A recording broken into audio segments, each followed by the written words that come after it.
have a major responsibility to provide every one of the children in this school, in all of our DoDDS schools, with a world-class education and a dynamic global environment. What does that mean? That means we stop at nothing but excellence. It's a continued path of growth.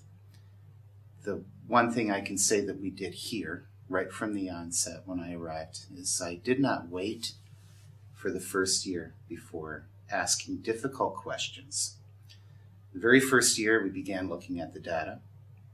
And one thing that we do know, and what the research validates, is that we have to be very clear and transparent with where our children are performing, how our teachers can better address each child's needs, and how parents can be part of this process, because the path to excellence involves collaboration at all levels within a school. When we took a look at Schmucker's work within our district, he began his book Results Now by taking a look at the medical profession in a time of crisis. The medical profession looked at what they needed to do. They took it, they embraced it, and they moved forward. They did not hide things. We in education, when we take a look at the work of The World is Flat, when we look at the work that's being done in the think tank operations, competition from India, from China, in the global community is telling us that good is not good enough. So as an elementary school principal, I need to look at making sure that any child coming in through our kindergarten to grade 4 program will walk out these doors competent, knowledgeable, and equipped to continue the path of learning.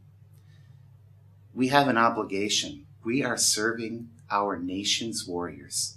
The freedom we have in our country is protected by the parents whose children we serve. So we have a moral obligation, we have an ethical obligation, we have a dedicated purpose directly connected to the well-being of our nation. So we take it very seriously. 2 years ago, we began looking at the data, which is part of what the first step was if you look behind me. Every child is on this board. A principal can no longer look at data and make a conclusion based on just what's happening across the school. Doing so leaves out the children that need additional support, as well as the children that need to be pushed beyond grade level benchmarks. When we started this path 2 years ago in this school, we didn't hold back any information, whether it was good or bad. We shared where our successes were. We shared where our failures were. This is critical. We had to look it straight in the eye and say, what can we do better?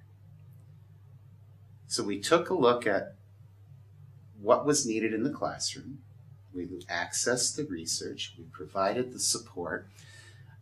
Michael Fullen talked about how we need to make sure in situational leadership that we assess where we are, that we provide support, and we raise the level of concern.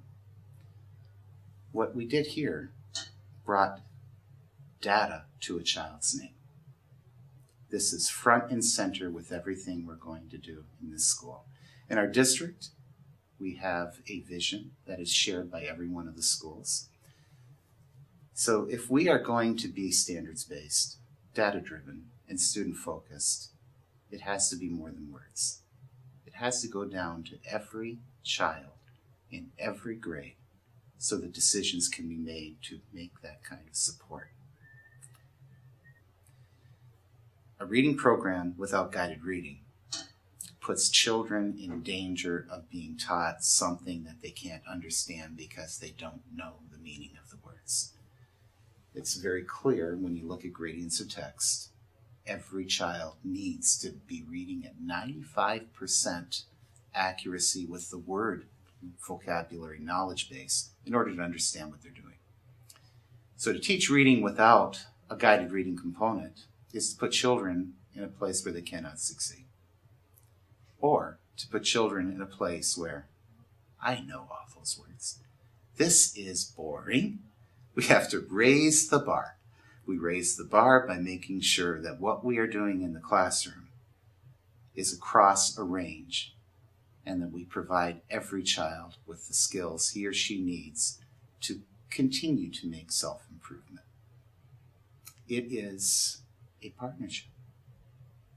If there is one thing that has made a difference for this school, it is the partnership between the children, the parents, the military base,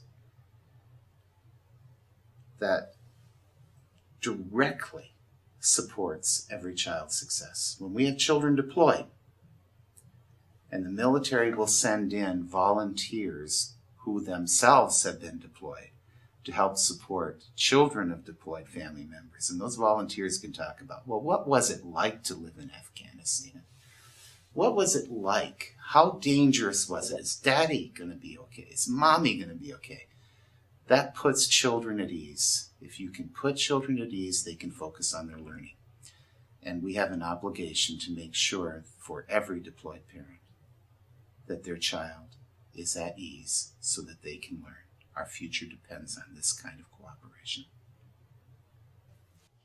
Other ways to empower people is that I'm able to do as a leader is listen. Because the teachers, the parents, and the students have ideas, and I have to be willing to listen to the things that they're telling me, and then act. I like acting, not just knowing, but moving from knowing to doing. And there are many things that I can control and change, and I like being able to show visibly that we're responding. When a complaint comes in from a parent, I don't just fix it once, I fix it forever. If that means I have to take an extra half a day to write a position so that I can teach the entire office staff how to respond to that situation, then I'm going to take the time to correct the problem or the misunderstanding forever. And we will have a procedure in place, and then I don't have to keep addressing it over and over with each parent that has a concern. So find out what the problem is, and don't just fix it, but fix it forever. Other ways that I've marketed this school, other examples of how to listen to teachers. As an administrator, there are things I can control and do.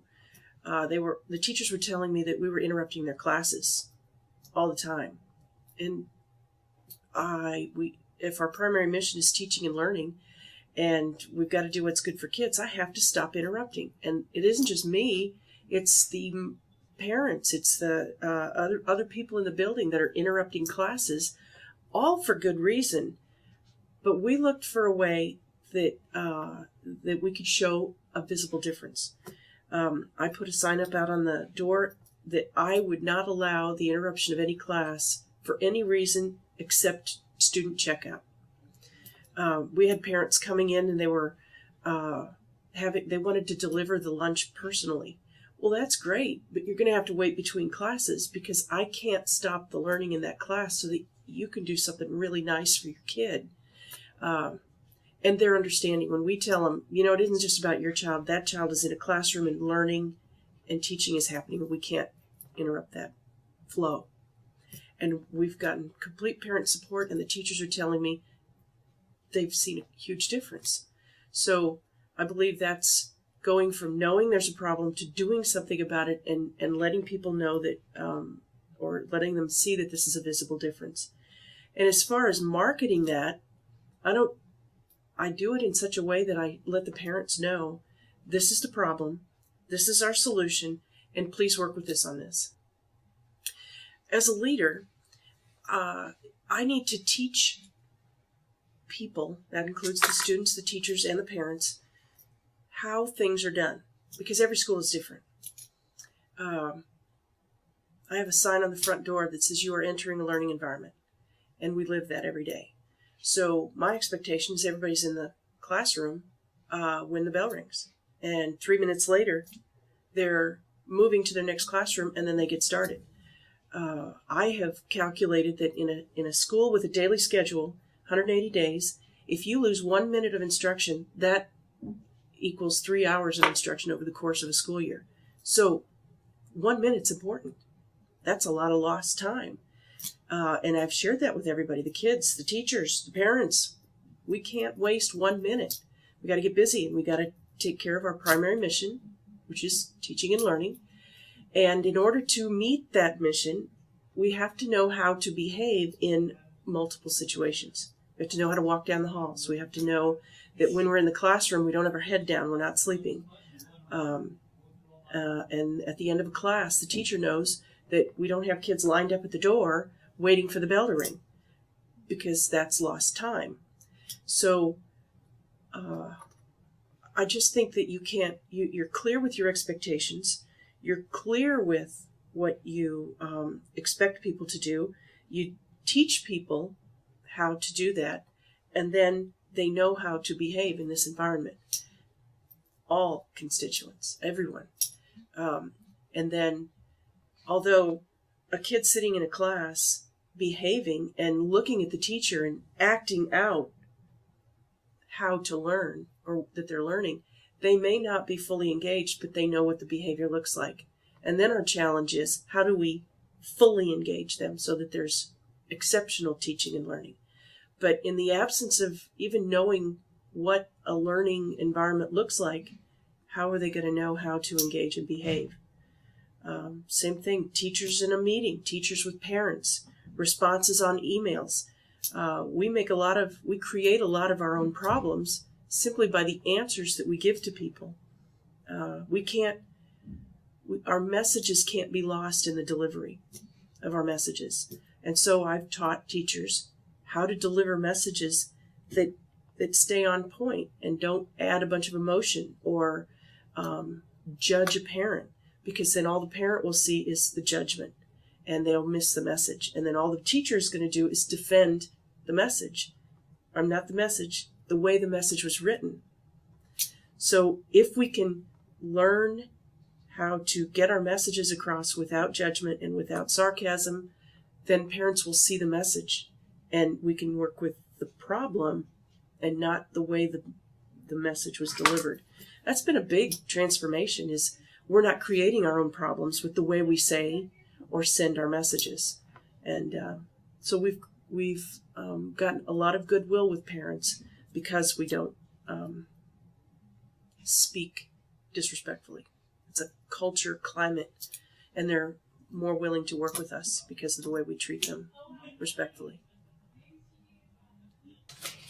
Another way that we expand to make it a greater community at the Wetzel and to really get the word out about our school in a positive manner is we bring the parents into the school.